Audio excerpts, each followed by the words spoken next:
Welcome, everyone. I'm Justin Maxwell, and I'm joined today by Big Life Financial's growth and exit coach, Rob Williams. Thanks for being on today, Rob.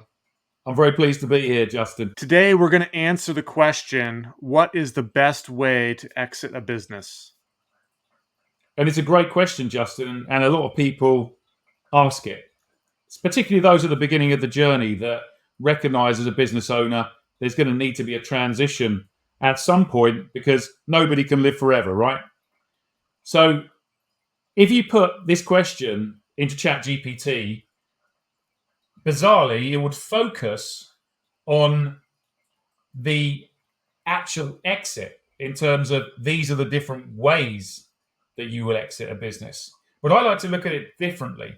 The best way, it's impossible to say what the best way is, to be honest with you, until you have a really good understanding of what it is that you need as a business owner. And we typically look at this through three lenses. We look at it through personal, business, and financial. And it's the alignment of those three goals that will determine what the best way to exit a business is. So to break that down for you, when we look at our personal goals, we're asking ourselves, well, what might we want to do with our life when we no longer own the business? So how do I want to spend my time? Do I want to travel? Do I want to invest it into charities? Do I want to start a new business? Do I want to spend time with my parents? Do I want to spend time with my children, my partner? We have to be really clear about what we're going to do when we've sold our business.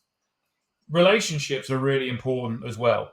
We need to be clear that whatever way we exit the business and in what time scale, that we're able to make the most of the relationships in our life that we wouldn't be able to when we're full-time in a business. And also ambition. We set businesses up often because we have an ambition. We have a benchmark that is set for something that we want to accomplish. That feeling of achievement, it inspires us and drives us, and it helps us make the decisions and take the actions that we need to be able to reach that end goal, because that ambition is really powerful and it drives creativity and it drives effort and it drives the right decisions. So understanding where that benchmark is and when I feel that I've done what I needed to do is really important. The nature of the relationships you have around you and what you want to be doing with your time. Okay, so that's the key consideration. Then we look at the business, and to be able to create that outcome, I call it the environment and conditions post-exit. To be able to create that, we have to be really clear about the likely valuation of the business when we sell. Because when we understand the likely valuation, we can look at capital markets and look at multiples to reverse engineer the level of profit or recurring revenue that we need to reach. So that gives us the delta that we need to make up. Then the type of exit. So this could mean who we're selling to. Yeah, do we sell it to private equity? Is it a trade sale? Is it a management buyout? Is it an intergenerational transfer? And what does the business need to look like? How many employees? How many locations? It's really good to get a clear understanding of the end goal for the business just before we exit, because that's what we're building towards. So that's the business goal side. And then from a financial perspective, we have to be really clear about the money that is needed to be able to fund our lifestyle and those personal goals. So we have to build the business to get to a valuation that will give us a certain amount of money after tax to be able to enjoy the life that we want. And we break this down in two ways. So we look at wealth. So wealth is effectively income that comes from the return on the assets that you own. So it could be property, it could be the equity markets, it could be bonds. And as those assets or markets expand, then our capital expands with it. When we look at selling your company, it's going to be the biggest wealth event of your life, typically, as a business owner. 70% of your wealth is going to be tied up in a business. So it's really important that we get this right. And we also need to think about things after tax. So after tax, the money that I receive, how many years can I continue to live the life that I want on that amount of money with the other investments that I've made.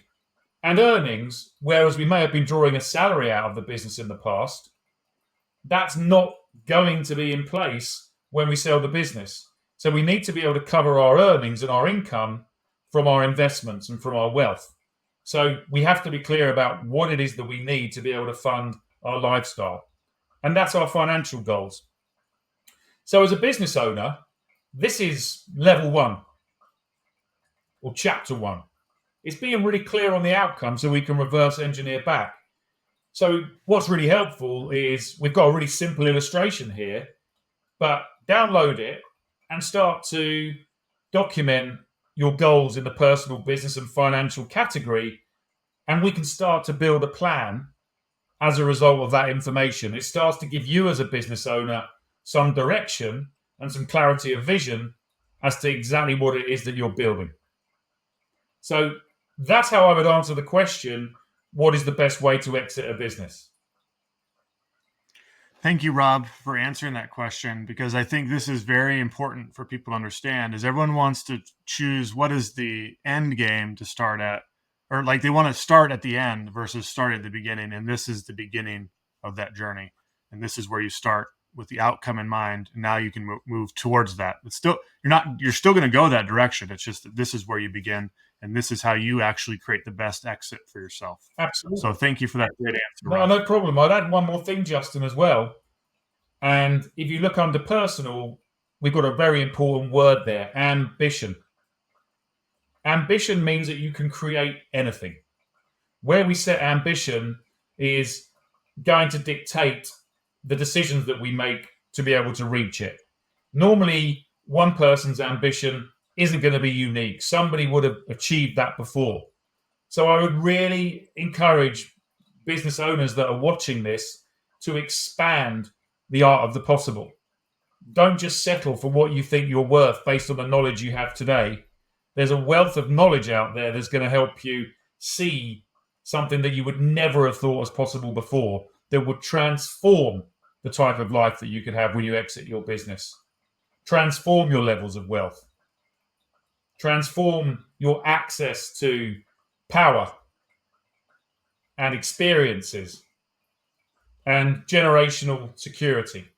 So don't think small here, think big. Thank you, Rob, and thank you for answering the question, what is the best way to exit a business?